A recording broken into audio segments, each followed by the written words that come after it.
The elephant's name was Toska. Emma had not had any intention of naming the baby elephant after an Italian opera, her knowledge of classical music being only slightly greater than her knowledge of elephants.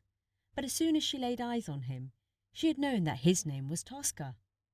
From the reports of friends, she understood that this was how babies were often named. You looked at the face and you just knew. In which case it was perhaps just as well that Emma was single and childless.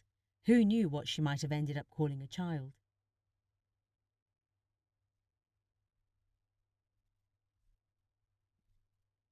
For his own part, Toska had nothing to say on the subject of his name. He had problems of his own. Toska's mother had died not long after giving birth to him. She had been worked to death, which sadly was not all that uncommon in this part of Thailand. Still, too young to work and so of no practical value, Toska had been left to die until the bamboo trust had stepped in.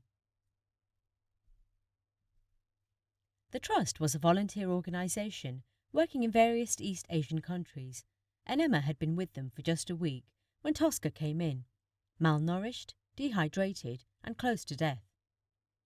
Since then, she had barely left the little elephant's side. His odds of survival were given at about 50-50.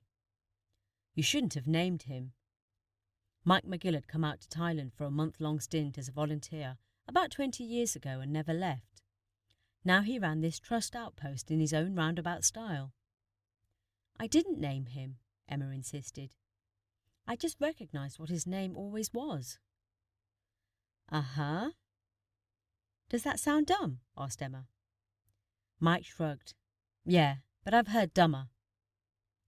Thanks.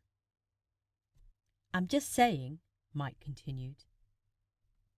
You give something a name, you become attached. Hell, if you give your toothbrush a name, then suddenly it's hard to throw away, let alone an actual living creature. You give your toothbrush a name? This isn't about me. You don't like Toska. I prefer Rigoletto. Emma shook her head. That's a ridiculous name for an elephant.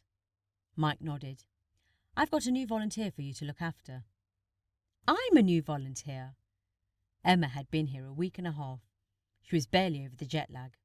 Now they were giving her someone new to look after. Things move fast here, Mike shrugged. You're practically a veteran. 90% of volunteers leave in the first week. Why? The heat, the food, the toilets, or something up and dies on them. People wondered why Mike had been here so long, when he clearly cared so little. In fact, he cared very deeply, but he had learned not to be sentimental, not to get attached.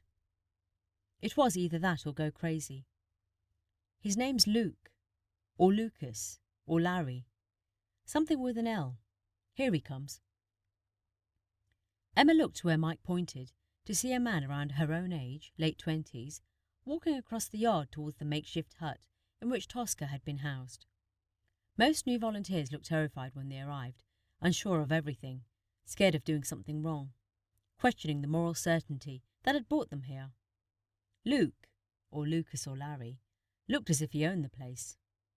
He moved with total confidence, shoulders back, inclining his head to those he passed as if acknowledging their presence was the greatest gift he could bestow. He was also, Emma noticed, a very handsome man, trim and fit, blonde-haired and blue-eyed, with strong features that contributed to the curious air of command he carried with him. As Luke arrived at the hut, Mike thrust a shovel into the new volunteer's hands. Wheelbarrow's over there. That pile of dung's not going to move itself. Mike could be relied upon to burst the bubble of any wide-eyed volunteer. Luke stared at the shovel with a face that suggested that he might have to ask which end was which. Good, said Mike, in response to nothing. You know where I am if you need me. No, I don't, Luke called at Mike's fast leaving back. Emma does. Who's Emma? I'm Emma, volunteered Emma, summoning up what authority she could. This is Toska.